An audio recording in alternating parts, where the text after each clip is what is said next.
Hello everyone, myself Assistant Professor Janvi Dave from Computer Engineering Department, Shri Swaminarayan Institute of Technology, Bhat. In our previous session, we have discussed about Kruskal's algorithm, Dijkstra algorithm and fractional abstract problem. In our today's session, we are going to discuss about activity selection problem, job scheduling with deadline problem, and the last is Hoffman coding. Let's start with the activity selection problem of greedy algorithm. Activity selection is the problem of scheduling a resource among the several competing activities.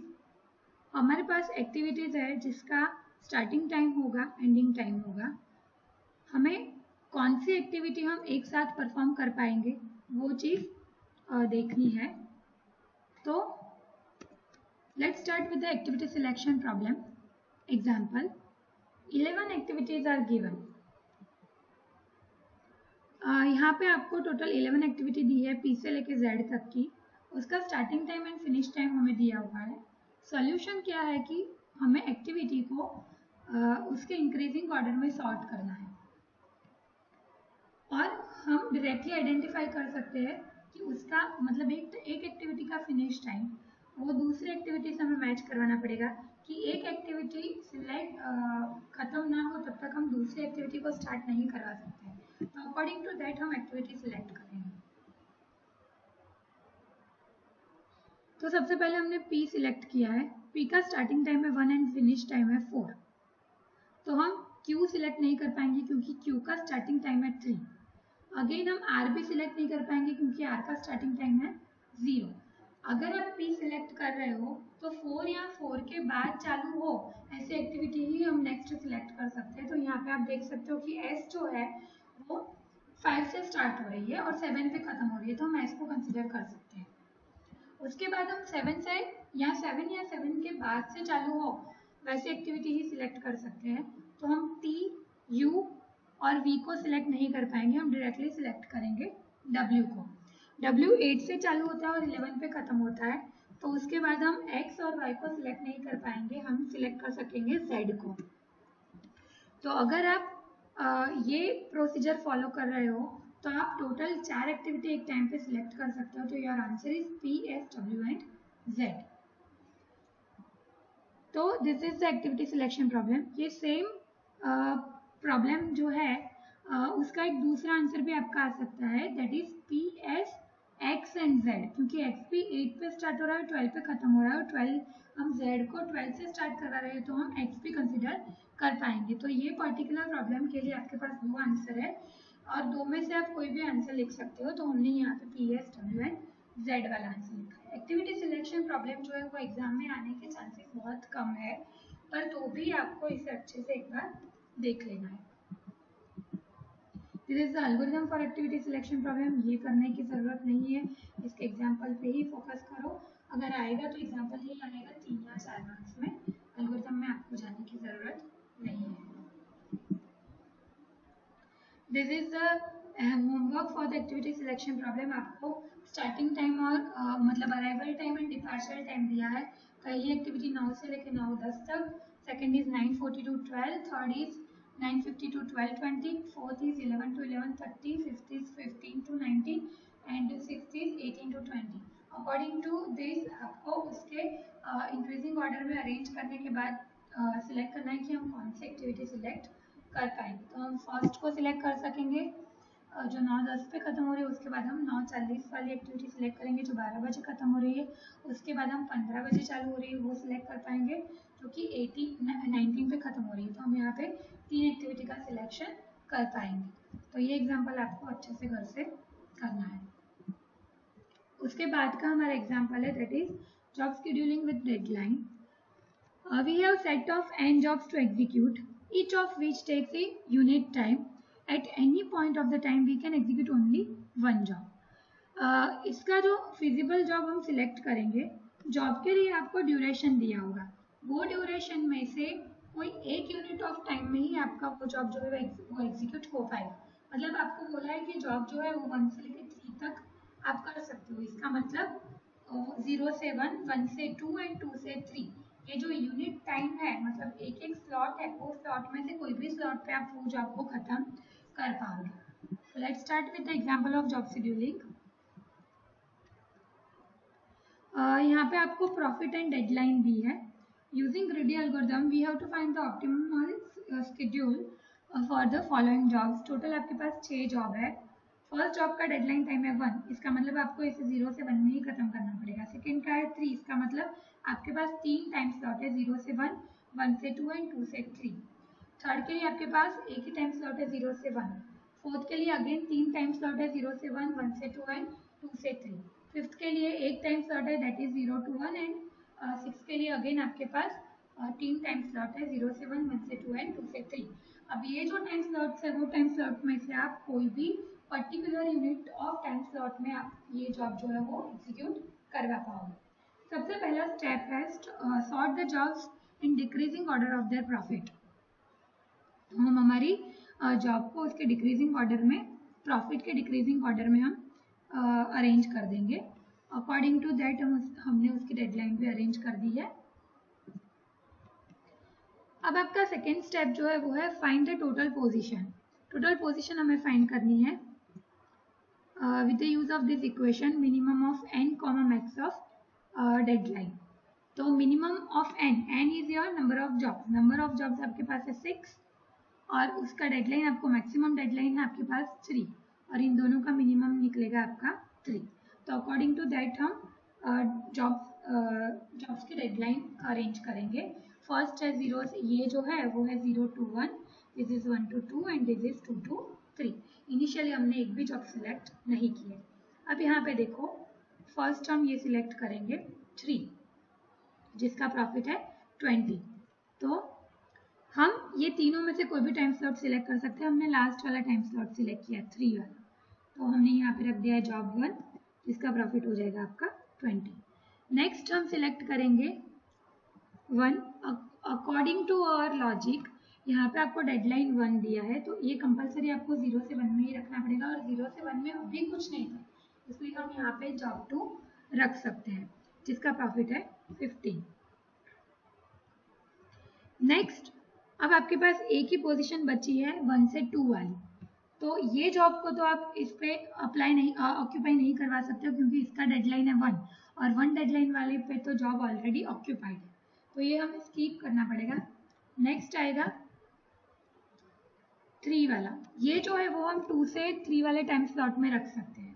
अब यहाँ पे देखो 2 से 3 वाले time slot के लिए आपके पास 2 job है, एक 4 नंबर की और एक 6 नंबर की. तो आप क्या करोगे, इन दोनों में से मैक्सिमम प्रॉफिट आपको कहाँ से मिल रहा है, जॉब नंबर 4 से, दैट इज 7. तो हम जॉब नंबर 4 को यहाँ पे सिलेक्ट करेंगे. तो आपका जो टोटल प्रॉफिट हो जाएगा वो जॉब 2, जॉब 4 और जॉब 1 से आपको मिलेगा वो है 15 + 20 + 7 that is 42. So this is your answer for the job scheduling with deadline. ये 2 एग्जाम्पल है जॉब शेड्यूलिंग विद डेडलाइन के जो आपको घर से करने हैं. अगर इसमें भी आपको पता नहीं चल रहा है तो हम इसे डाउट सॉल्विंग वाले लेक्चर में देख सकते हैं, पर उससे पहले आपको ये चीज़ें अच्छे से घर से करनी पड़ेगी. सो ये एग्जाम्पल आप अच्छे से कर लो. अगर नहीं पता चलेगा तो हम इसे डिस्कशन करेंगे डाउट सॉल्विंग वाले लेक्चर के अंदर. Next topic is Huffman codes. First of all what do you mean by Huffman codes?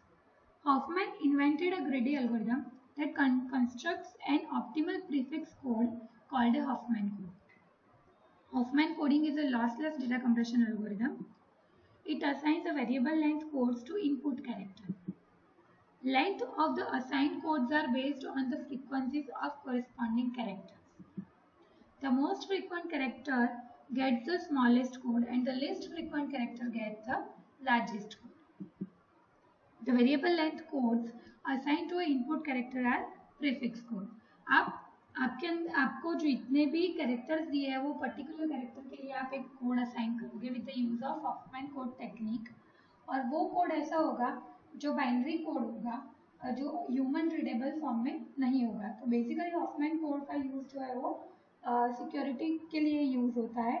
In prefix codes of Huffman the codes are assigned in such a way that the code assigned to one character is not a prefix of code assigned to any another character. एक बार एक character को आपने कोई code assign किया तो वो same code आप दूसरे कैरेक्टर को असाइन नहीं कर पाओगे. फॉर एग्जाम्पल ए का कोड है 01, बी का है 010 एंड सी का है 11. So this is not a prefix code.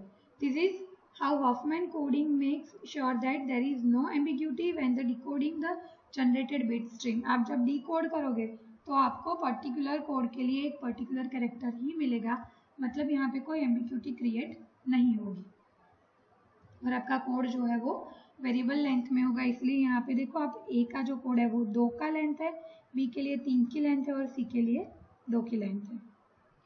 There are mainly two major parts in Huffman coding. First is build a Huffman tree from the input character and then traverse the Huffman tree and assign the codes to a character. So let's start with the example of Huffman codes. Find the Huffman code for the following characters.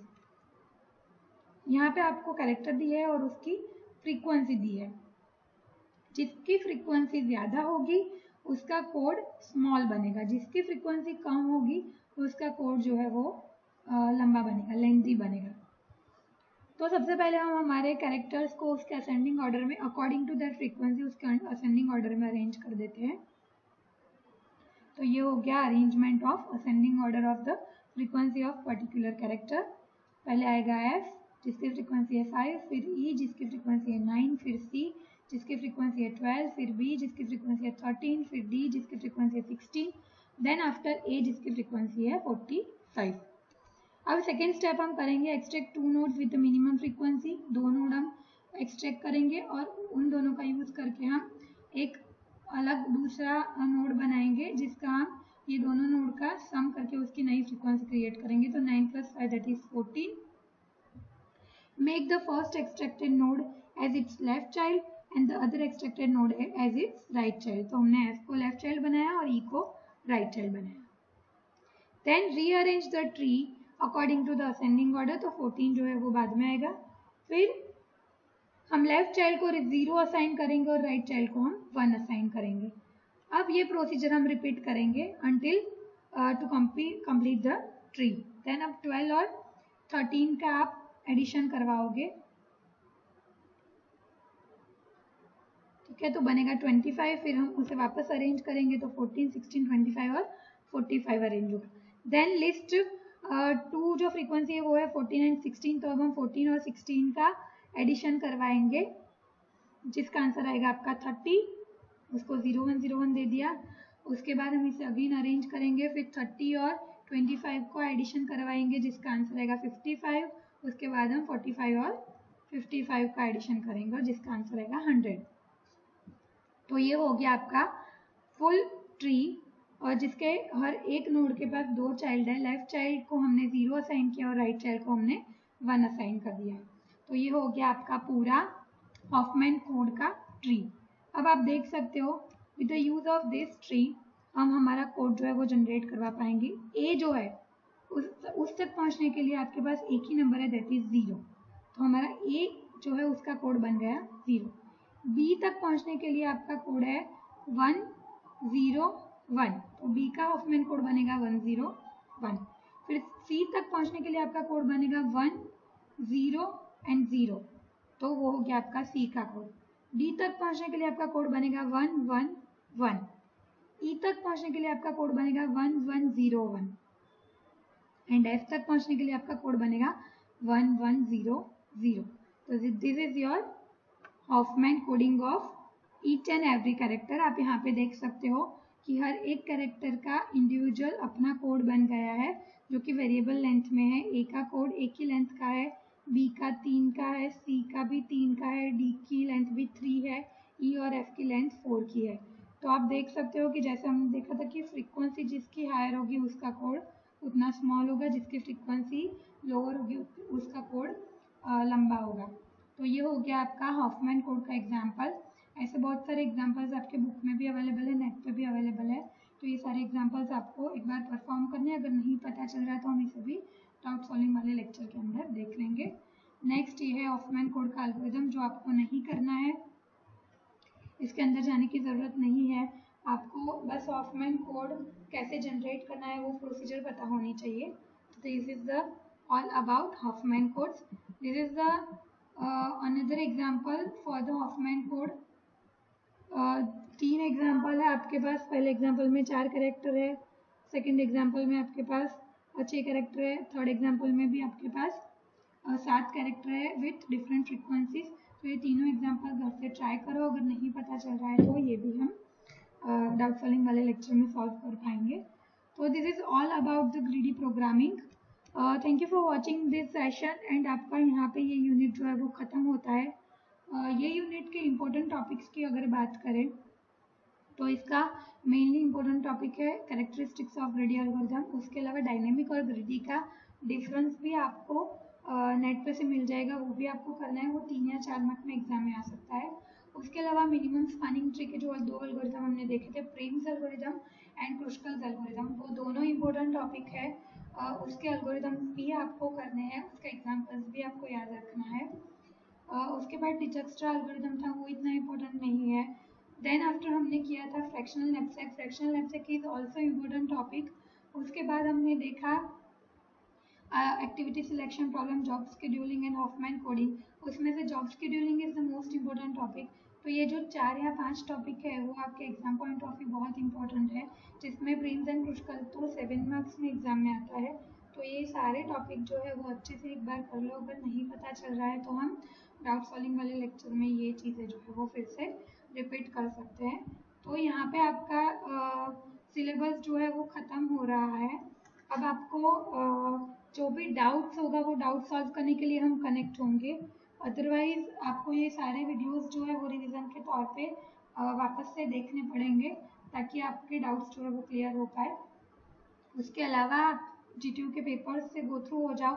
GTU के paper से आपको पता चलेगा कि question कैसे आ सकते हैं exam में। तो ये सारी चीज़ों के लिए प्रैक्टिस करो and stay connected for the your queries. तो यहाँ तक हमारा जो सिलेबस ग्रीडी चैप्टर है वो ख़त्म होता है, इसके साथ हमारा सिलेबस भी ख़त्म होता है। इसके अलावा कोई टॉपिक अगर रह गया है तो यू कैन टेल मी, अगर मैं भूल गई हूँ तो मैं आपको एक्सप्लेन कर दूँगी वापस से। So thank you for watching the session and thank you for watching the videos. Stay connected for your queries. Thank you guys. Thank you for watching this session.